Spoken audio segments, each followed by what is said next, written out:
Ambe face recording studio गया। बोला बोला देवघर वाले बाबा की।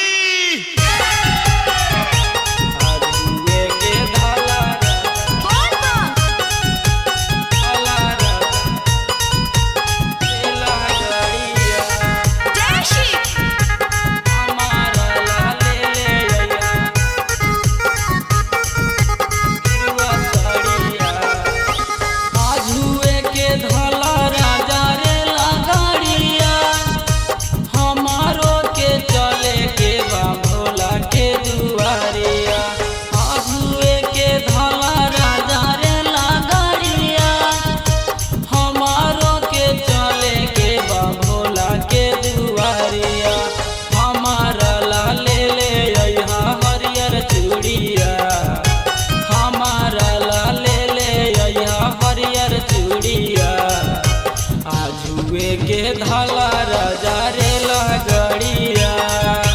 हमारा ले ले गेरुआ सड़िया आजुए के धला राजा रे लगड़िया आजुए के धला राजा रे लगड़िया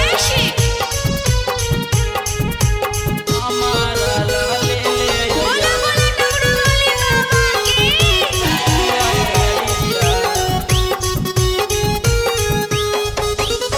हमारो घुमादा राजा भोला के नागरिया हो बना के कावरिया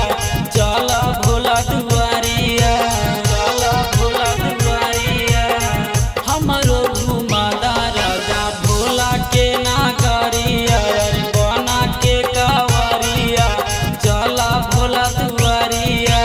हमारा ले ले गेरुआ सड़िया गेरुआ सड़िया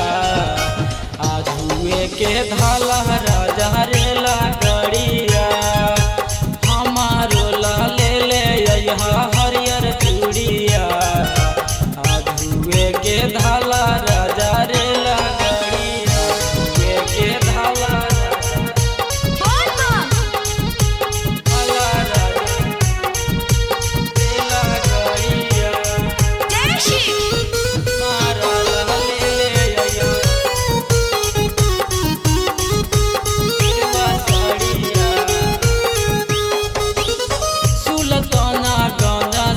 उठाई ले